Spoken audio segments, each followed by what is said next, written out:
Okay, we're in the home of Reed Stamey today. He's a former Loudon High School three-sport athlete, correct? Yeah, I played 3 sports. Yeah.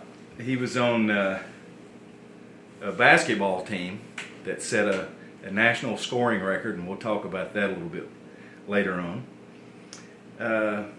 But first, let's go into your background. Where were you born, Reed? I was born in Loudon County. In this neighborhood? It's in Piney, but it's about 3 miles from here. Okay. Yeah. Okay. Now, I understand that you were a part of 8 brothers and sisters, correct? I've got 6 brothers and 2 sisters. I had 6 brothers and 2 sisters. Okay. I've got 1 sister and 1 brother left. Is that right? Yeah. Raymond and who's Raymond, he's 80, and Nancy's 82. Okay, so they're just spring chickens then. Yeah, they're young. So how old are you now? I'm 86. 86. All right. So I understand that your mother passed away when you were pretty young. My mother passed away in 1951, November 1951. She was 49 years old. There was 6 of us, 8 kids still at home at the time. Okay. And the age were like from 18 to 7. That was the age group. Yeah. All of us at home at the time. So how old were you at that time? 14. 14. So your dad then, I suppose he took on the role of mom and dad, and disciplinarian and whatever else you could find. So tell me about your dad. Well, thank goodness for my dad. When I was a boy, as all boys are, you think your dad's the meanest person in the world, I guess. But as you grow up and become an individual and an adult yourself, you look back at everything and he's the most precious man that ever lived. He was a man of few words, but he meant what he said. When he told you to do something, you did it. He didn't want to have to tell you twice, and you learn real quick. And he was such a sweet man, hardest working man. Of course, we had to work. We had to work so we could eat. Yeah. Were y'all farmers? Yeah. Farmers, and Dad worked some at the sawmill periodically, but it's basically farming. Okay. It was rough, but we made it. So what was a typical day like for you? Well, the best day was Sunday. We didn't have to do much work except just the regular chores. Yeah. And Go to church. Go to church on Sunday. you never get. There's always something to do. Where did y'all go to church? Corinth. Okay. Corinth Baptist Church. Now, was it pronounced Corinth or Corinth at that time? Everybody says it different ways. I guess it was called Corinth at that time. Most people knew about it as Corinth. Proper is Corinth. Right, right. I'll tell you a story later. But, so, what were your chores? Well, anything that was to be done was part of my chores. But after Mom passed away, somebody had to cook. So Dad selected me to cook. Nancy was still too young. And my oldest sister and her husband took my sister in, and she stayed with them for 4 years. So I was a cook at our house for 4 years. There was Homer. Of course, Homer was graduated from high school, and he wasn't around much. But there was Carl, myself, and Johnny and Raymond that I fed for 4 years. Taters and beans and taters. That's about it. And cornbread. Cornbread, of course. Yeah. We made it. It's pretty rough. And to do that and to be able to go to high school and graduate, it was, shows you what a good dad I had. Mm-hmm. Well, how did he instill that work habit in you? Well, Dad went to the 4th grade. His education was the 4th grade up in Monroe County. Okay. And that's all he knew was work. And he knew you had to work, I suppose, to survive. He'd been used to that. And when he got married, had all this big family.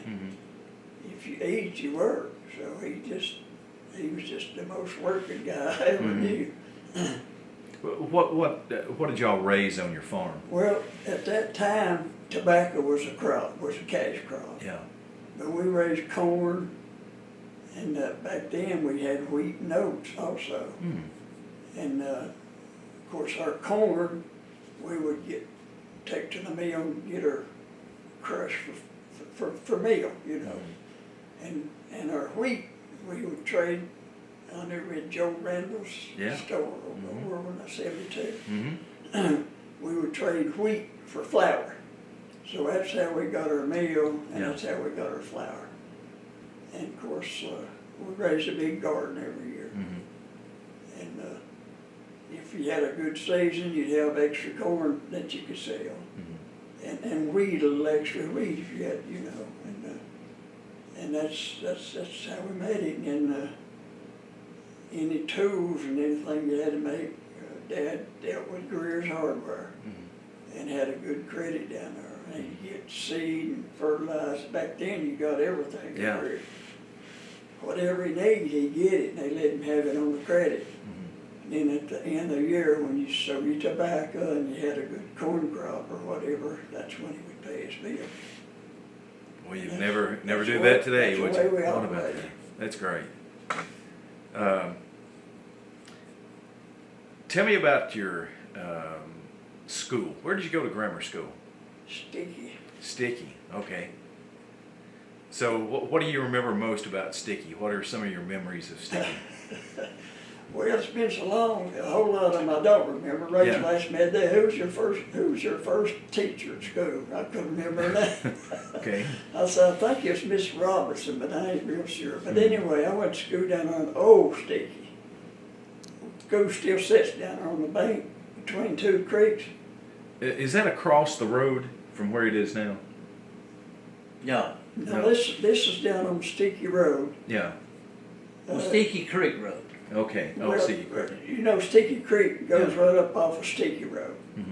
I don't know if you ever noticed it, not that big old white building sitting there. Yeah, yeah. Of course, it's growed up around it now. I know. I've noticed that today. Now, that's where I went to school. Okay, so that was where. 7.5 years. They built new Sticky School where it is today. Uh-huh. When I was in 8th grade, we finished our 8th grade over at the new school. Okay, okay. I'm glad to But get that. back to how I got my beginning, my best sport back then was shooting marble. Marbles. Yeah, I remember those. I remember We had those. marble games, you know. Yeah. And I won quite a few marbles. The two guys I couldn't beat, Tom Thornburg and his brother Bob Thornburg. Yeah. They were good. It's hard to beat them, but Now, are they related to Danny? I'm sure they probably cousins or something like Okay. that. I ain't real sure of that, but I think they Yeah. probably are. Do they have basketball at Sticky at that time? Yeah, I had a goal on a big red oak tree on one end, and then a pole and a goal on the other end. And the balls don't bounce too good on sandy. Yeah. So, you know. So did. But that's where I got my basketball start. Okay. And I can remember there's a root come out on that big red oak tree down there. And I could hit that root and get the ball up there. That's good. Some experience. I bet. So, some of the friends that you made at Sticky, did they become lifelong friends? They're still lifelong friends. A lot of them, most of them are dead now. Can you name a few? Sam Gray, he lives in North Carolina now. And I can't remember any roommates I'm talking about in my class at that time still alive. Really? But Ralph Bledsoe, Charles Jim Up White, Harold Mark Wood, William Moody. I can just go on with the Buddy boys. Brewster. But most all of them's dead now. Yeah, yeah. How about discipline? What was discipline like? If you got in trouble at Sticky in those days, We what didn't would happen? have much trouble then, in my day, with discipline, because if you got in trouble at school, you had more trouble at home. Right. And that set the pace with me, and I guess my whole family, about going to school. If you got in trouble at school, you was in trouble at home. Right. And that's just the way it worked.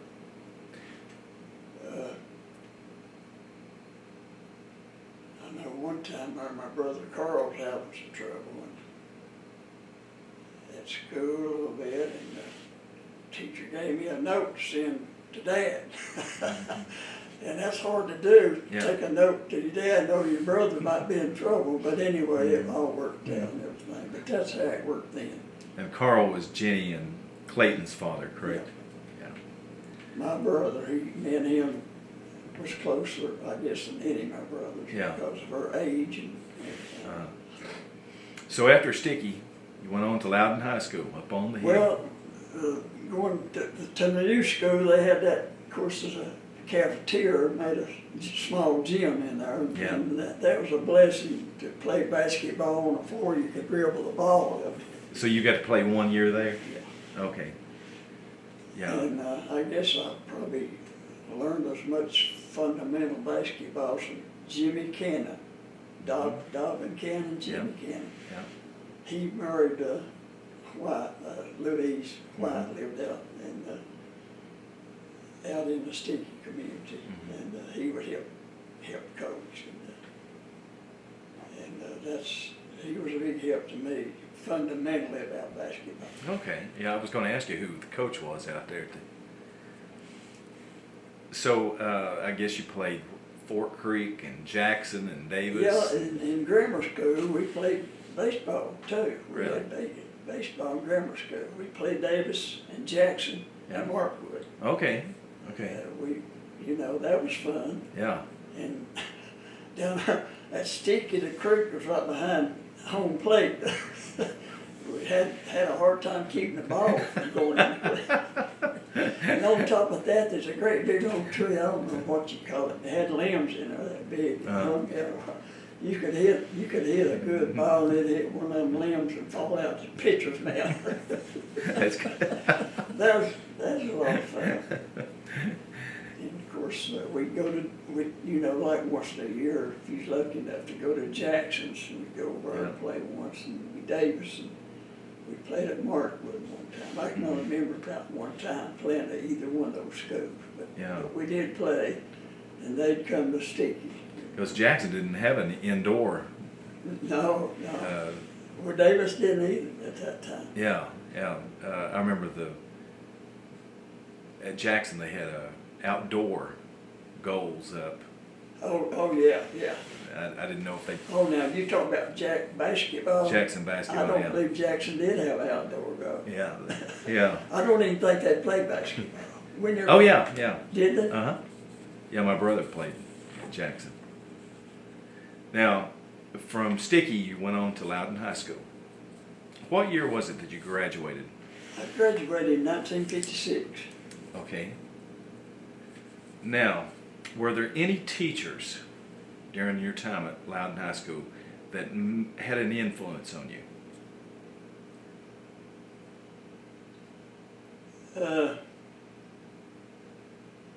Gene Watkins had a lot of influence on me. I mean, and Shorty McCall, I had a lot of respect for Principal McCall. Okay. And I got along with all my teachers. Of course, I had to. I knew better not to. Right. But favorite, I don't know. I can't really say I had a favorite. Yeah. All of them was, A lot of times you'll have someone who had a greater influence on you than the others. I didn't know if you had, and you mentioned a couple of them. But that was some tough times, Darryl. Losing Mom, and then, it's tough. Sure. But teachers were nice. I'm sure most teachers knew the circumstances and everything. And you got treated with respect and everything. Mm-hmm. So you played football. So was Mr. McCall, was he your football coach or just principal? When I went into high school as a freshman, Coach Marvin Mitchell Marvin Mitchell. was a football coach, baseball coach and basketball coach. Really? So I think I probably weighed 150, 60 pounds maybe as a freshman, if I was wet. Anyway. So I went out for basketball my freshman year and made the squad, got to play a lot as a freshman. And I got undercut and went into that stage up at old high school. Destroyed a cartilage in my left knee. And that finished my freshman basketball. Okay. And I didn't play baseball or football my freshman year. Okay. Now my sophomore year, I'm playing basketball again, and I played baseball. I didn't play football until my last 2 years. Okay. My junior and senior years I played football. Okay. I grew up to got about 175 pounds, so Yeah. I was tough then. That was a big boy then, Yeah. wasn't it? Yeah. So which was your favorite sport to play? Which did you enjoy the most? I loved them all, Darrell, but I guess basketball is probably my favorite. Was it your best sport also? Sir? Were you was that your best sport?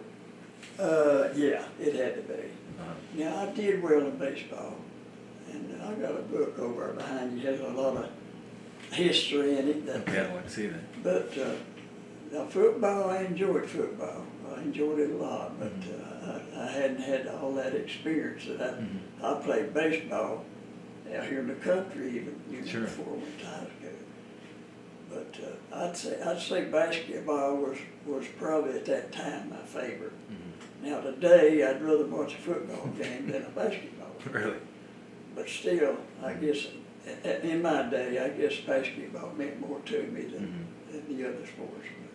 But I love to play baseball. It's a good game. Do you remember any of your teammates in basketball? I remember about all of them, especially my senior year. Wayne Murr, Homer Millsaps, Jerry Scripture,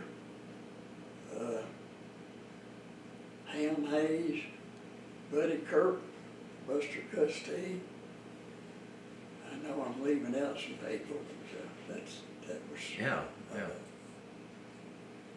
And I think, and I know Homer Millsap, before he passed away, reminded me that he and I, at that time, was the only one still living and played on that team, on that squad. Were y'all pretty good? Homer was a good basketball player. How about the team? Average. Average? He was captain. Okay, okay. So I had a football coach my freshman year in basketball. Uh-huh. And Jim Cardwell was next in basketball. Yeah. And then my last year, Coach Bradledge. So I had 3 basketball coaches. Okay. And at that point in time, Lenore City was good every year. They had a coach for everything, and Loudon had a coach for everything. I think there's a difference, because Lenore City had some good basketball coaches, and they had some good teams. It was hard to beat Lenore City. Now, a lot of people don't realize that Jim Cardwell was the football coach before Coach Ratledge.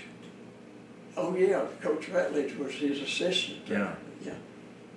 Coach Cardwell took over when Mitchell gave it up. Okay.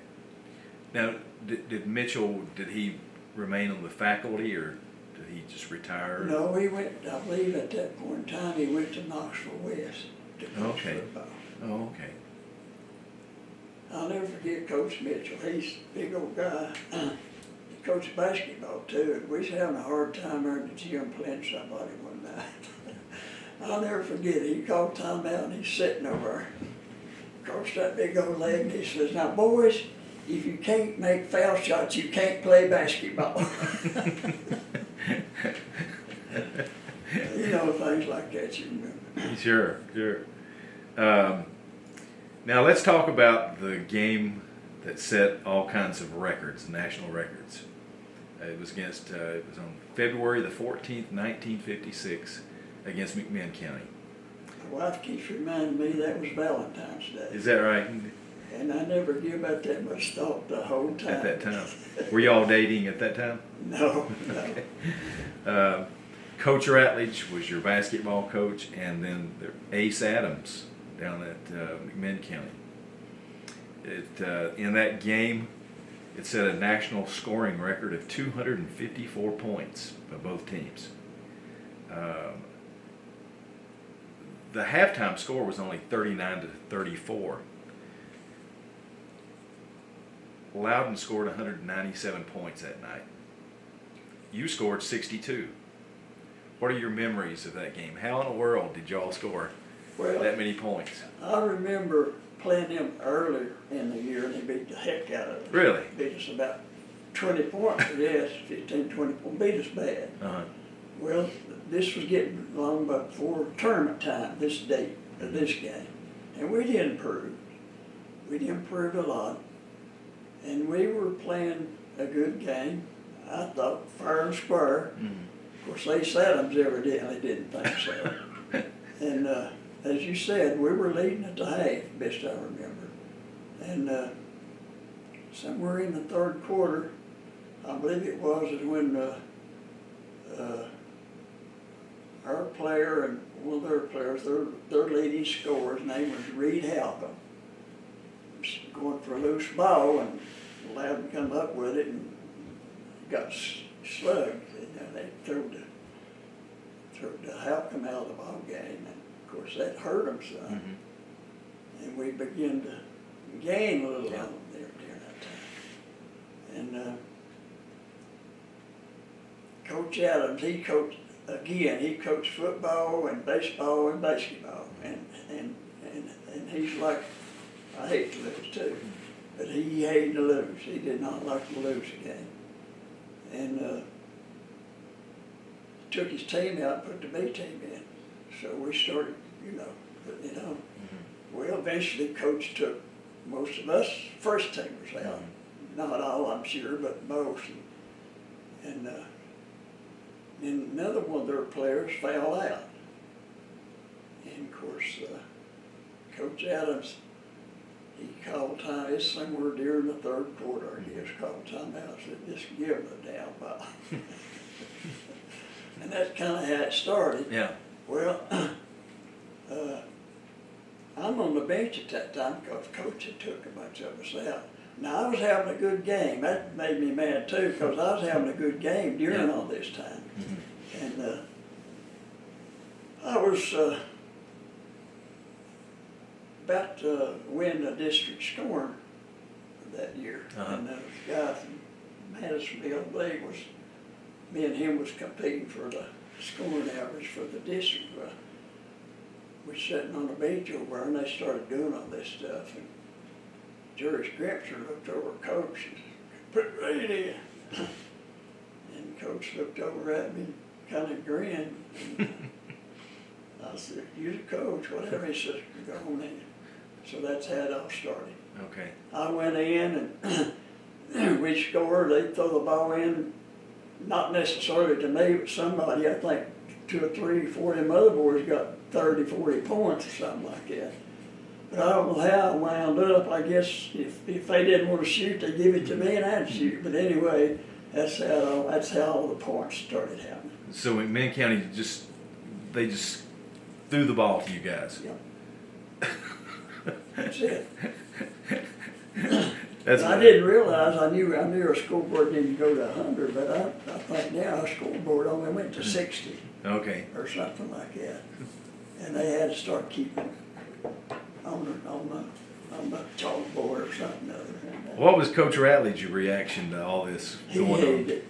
That wasn't nothing. That ain't Coach Ratledge. He wasn't all for that. And he said later, and apologized about, he hated it, but what else could he do? Right. Of course, I didn't realize the crowd, I didn't realize it got as rough as some of the media wrote and said it got rough, but maybe it did, I don't know. But talking about Coach Ratledge had to escort him to the bus, and the cops had to escort him out of town. I don't remember all that stuff. Was that game played at Loudon? Yeah. Yeah.